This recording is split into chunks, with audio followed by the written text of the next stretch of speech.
Pumunta kami sa PAL, ano pa lang, bukas pa lang ng pintuan, parang nalaluhaan na. Umupo na kami, tapos sa mag-isa na, naluhaan na kami, dahil naluhaan din siya, naiyak. So doon namin nararamdaman na si Sir, parang anak yung tawag niya sa akin. So kung ako sila Sir, tapos sabi ko, hindi ako nagdalaw isip na nag-involve.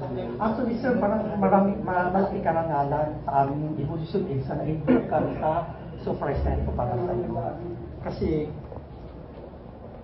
parang hindi pa naman kami nag-follow sa iyo.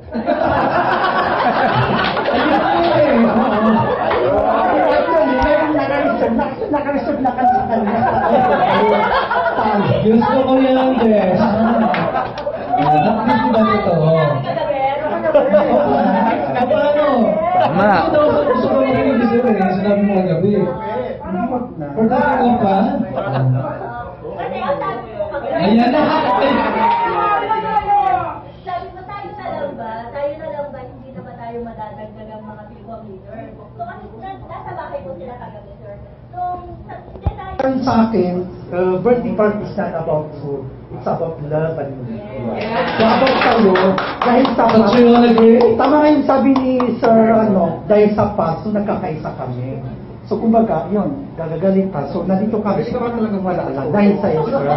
Dahil sa pagmamahal namin. So wish namin sana, Sir, wish namin sa concert namin, huwag mo kami pabayaan.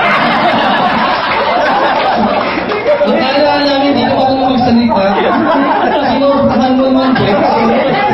Angay, binigay niya dapat kami. Iyak ka niya na. Which is naman, siyempre, di ba parang ano naman eh, parang hindi naman malaking kabawasan siguro kung, di ba? Anyways, Walang justification. Yung seaside situation with the silver lining. Siyempre, yung RM yun naman, Sir Gary, nabising makipag-chat.